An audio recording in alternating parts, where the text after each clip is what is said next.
Hi குட்டீஸ், welcome to our channel. இன்றைக்கி நம்ம சேனல் என்ன பார்க்க போகிறோம்னு பார்த்தீங்கன்னா 5th standard 3rd term science work புக்கோட ஆன்சர்ஸ் தான் பார்க்க போகிறோம்.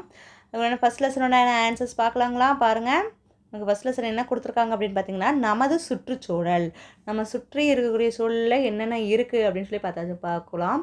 பாருங்கள், இதுக்குண்டான ஆன்சர்: மக்கிய தொழு உரம் தயாரிக்க தேவைப்படும் பொருட்களை மட்டும் உரக்குழியுடன் கோடிட்டு இணைக்க. அவங்க என்ன கேட்டிருக்காங்க? மக்கிய தொழு உரம் தயாரிக்க பயன்படக்கூடிய பொருட்கள் தான் கேட்டிருக்காங்க. ஸோ எல்லாத்தையும் நம்ம மார்க் பண்ணக்கூடாது. இங்கே நிறைய கொடுத்துருக்காங்க. தாவரங்களின் இலைகள், நெகிழி கழிவுகள், மாட்டுச்சாணம், அப்புறம் உணவு கழிவுகள், உடைந்த கண்ணாடி துண்டுகள், கண்ணாடிகள், பயிர்களின் சக்கை.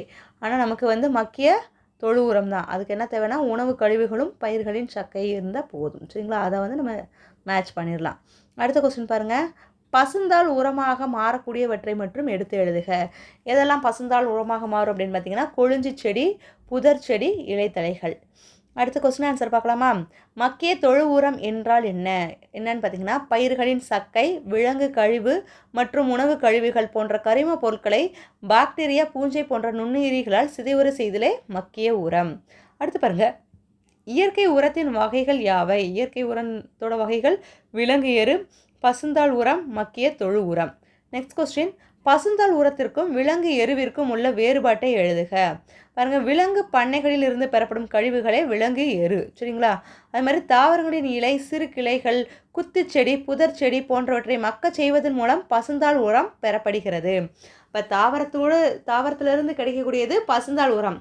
விலங்கு பண்ணைகள்ல இருந்து பெறக்கூடிய அந்த கழிவுகள் தான் அது விலங்கு எருவாக பயன்படுகிறது.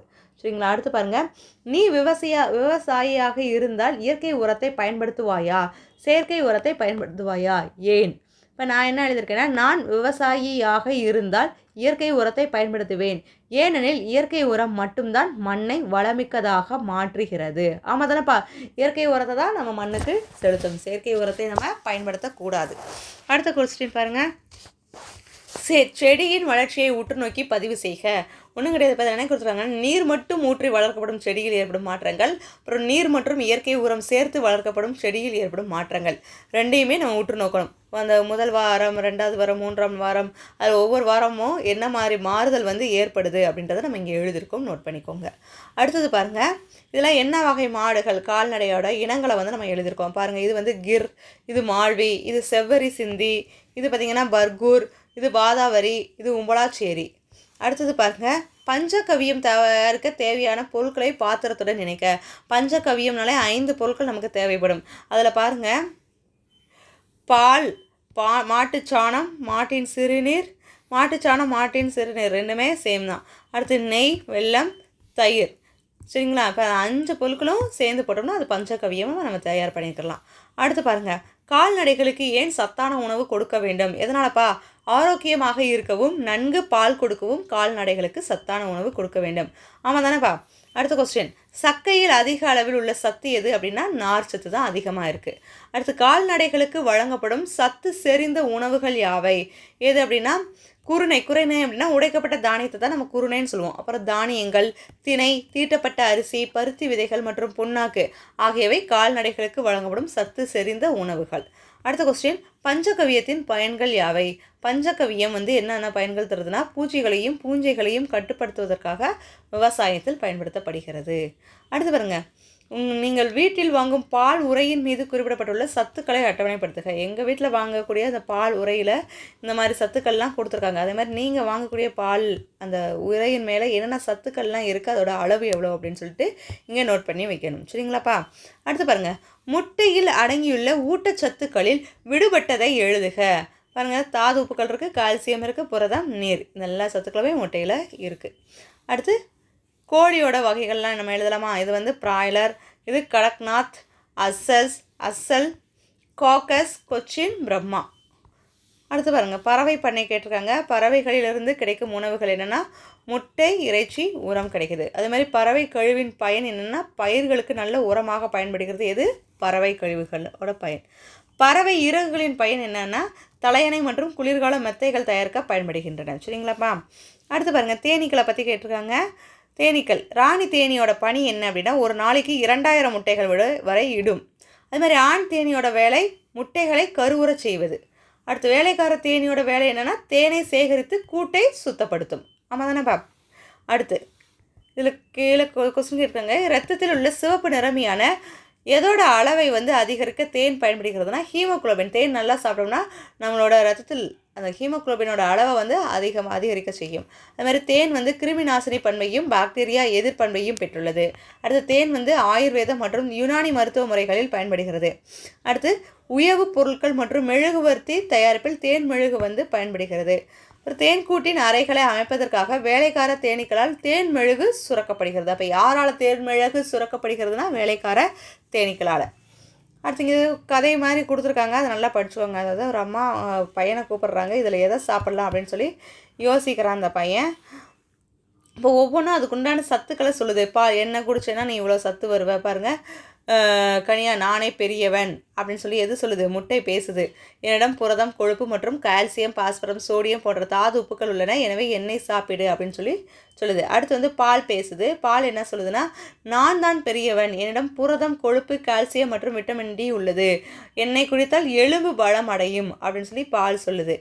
அடுத்து பாருங்கள் எது சொல்லுது? தேன் வந்து என்ன பேசுதுன்னா, நான் தான் பெரியவன், நான் இனிப்பாகவும் இருப்பேன், என்னிடம் புரதம், இரும்பு, கால்சியம், பாஸ்பரஸ் மற்றும் மாங்கனீசு உள்ளன, இரத்தத்தில் உள்ள ஹீமோகுளோபின் அளவை அதிகரிக்க உதவி. அப்புறம் செரிமானம் மற்றும் பசியை தூண்டுகிறேன், ஆகவே எண்ணெய் சாப்பிடு, உனக்கு நிறைய பலன்கள் கிடைக்கும் அப்படின்னு சொல்லி எது சொல்லுது? தேன் சொல்லுது. சரிங்களா? இந்த மாதிரி மூணுமே அதோட சண்டை போடுது. அப்போ என்ன சொல்கிறான் கணியன்? இவ்வளோ சத்துக்கள் இந்த மூணுத்துலேயும் இருக்கா அப்படின்ட்டு எல்லாத்தையும் சாப்பிட போகிறான். அதாவது முதலில் முட்டையை சாப்பிட்டுவிட்டு அப்புறம் பாலில் தேனை கலந்து குடிக்க போகிறான். சரிங்களா? அப்போ எல்லா சத்துக்களுமே அவனுக்கு கிடச்சிருந்தானே. அதிலிருந்து கொஸ்டின் கேட்குறாங்க பாருங்கள். எலும்புகள் பலம் பெற எதை பருக வேண்டும்? ஏன்னா எதை பருக வேண்டும்? எலும்புகள் பலம் பெற பாலை பருக வேண்டும். அடுத்து முட்டையில் உள்ள சத்துக்களை எழுதுக. முட்டையில் என்னென்ன சத்துக்கள் இருந்துச்சுப்பா? புரதம், கொழுப்பு மற்றும் கால்சியம், பாஸ்பரஸ், சோடியம் போன்ற தாதுப்புக்கள்லாம் இருந்தது.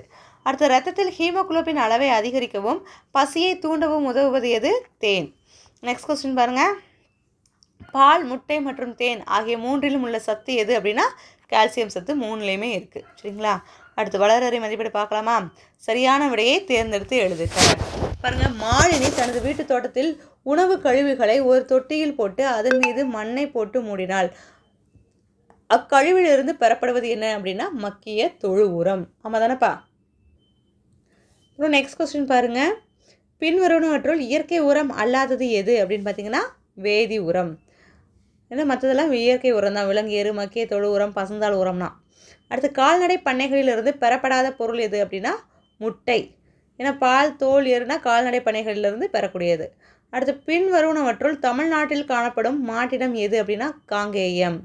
அடுத்து பஞ்சகவியத்தில் சேர்க்கப்படாத பொருள் எதுனா காய்கறி கழிவு. ஏன்னா தயிர், மாட்டின் சாணம், வெள்ளம்லாம் சேர்ப்பாங்க. அடுத்து கோழி, வாத்து, புறா ஆகியவை வளர்க்கப்படும் இடம் எதுனா பறவை பண்ணை. Next question. பின்வருவனவற்றுள் பறவை பண்ணையில் கிடைக்காதது எது அப்படின்னா பால். தமிழ்நாட்டில் கோழி பண்ணைகள் அதிகம் காணப்படும் மாவட்டம் எது? நாமக்கல். அடுத்து தேனை சேகரிக்கும் பணியை செய்யும் தேனி எது? வேலைக்கார தேனி. நெக்ஸ்ட் ரத்தத்தில் ஹீமோகுளோபின் அளவை அதிகரிக்க உதவும் பண்ணை பொருள் எது? தேன். ஆமாம் தானேப்பா? ஹீமோகுளோபினோட அளவை அதிகரிக்கும். இப்போ இதோட ஆன்சர்ஸ் எல்லாம் இதில் ஷேர் பண்ணிக்கோங்க. அடுத்து உங்களுக்கு மாத தேர்வுன்னு சொல்லி கொடுத்துருக்காங்களா? ஃபஸ்ட்டு இந்த பத்தியை நல்லா படிச்சுட்டு கீழே கேட்கப்பட்டுள்ள வினாக்களுக்கு ஆன்சர் பண்ணலாமா? பாருங்கள், அமுதன் என்னென்ன விலங்குகளை பார்த்தான்? அமுதன் வந்து ஆடுகள், வாத்துகள் மற்றும் வான்கோழிகளை பார்த்தான். அடுத்த கொஸ்டின் பாருங்கள்.